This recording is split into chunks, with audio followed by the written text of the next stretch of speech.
কে জয়গুরু পরম দয়ালের কাছে সবার মঙ্গল কামনা করি। তো আজকে ভিডিওটা আমি বানাচ্ছি শুভ ভাদ্র মাস। সবাই বলে এটা পচা ভাদ্র, সেই উপলক্ষেই আমি ভিডিওটা বানাচ্ছি সন্ধ্যা প্রার্থনা করার পরে। তো আমি ভিডিওটা করছি যে শুভ ভাদ্র মাস এটা, কিন্তু পচা ভাদ্র না। সবাই বলে এটা কথায় আছে পচা ভাদ্র কেন, যেহেতু মানে প্রচণ্ড গরম রাখে, চিরবিট করে গরমে, তারপর কখনো বৃষ্টি, কখনো গরম, কখনো প্রচণ্ড রোদ। তো বেশিরভাগ ক্ষেত্রেই মানুষের শরীর খারাপ হয়। তো এই ভাদ্র মাসটা অনেকেই সবাই পচা ভাদ্র, কিন্তু এটা পচা ভাদ্র না। ভাদ্র মাসটা হচ্ছে পবিত্র মাস। তো এই মাসটাই আমাদের পুরো সারা মাস আমাদের সৎসঙ্গ, প্রত্যেকটা বাড়িতে সৎসঙ্গ হয়।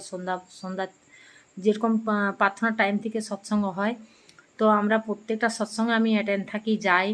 তো এবছর একটু অন্যরকম হয়েছে, আমি একদিনও সৎসঙ্গে যেতে পারছি না। কেন? কারণ আমার বাড়িতে অসুস্থ শাশুড়ি মা আছে, ওনাকে দেখতে হয়।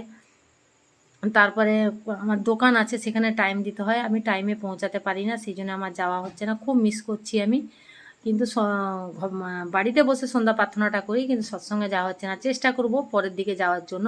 তো আজকে ভিডিওটা বানালাম। তো এটা কেউ মনে ভেবো না যে এই ভাদ্র মাসটা পচা ভাদ্র বলে। সবাই শুভ ভাদ্র মাস যেহেতু, সবাই হচ্ছে নাম ধ্যান প্রার্থনা করবে ঠাকুরের।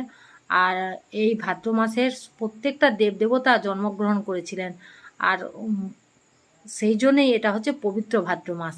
সেটা অশুভ ভাদ্র মাস না, পচা ভাদ্রও না। তো চলো বন্ধুরা, সবাই ভালো থেকো, সুস্থ থেকো, সবাইকে জয়গুরু করি। আজকের মতন এখানেই ভিডিও শেষ করলাম। জয়গুরু।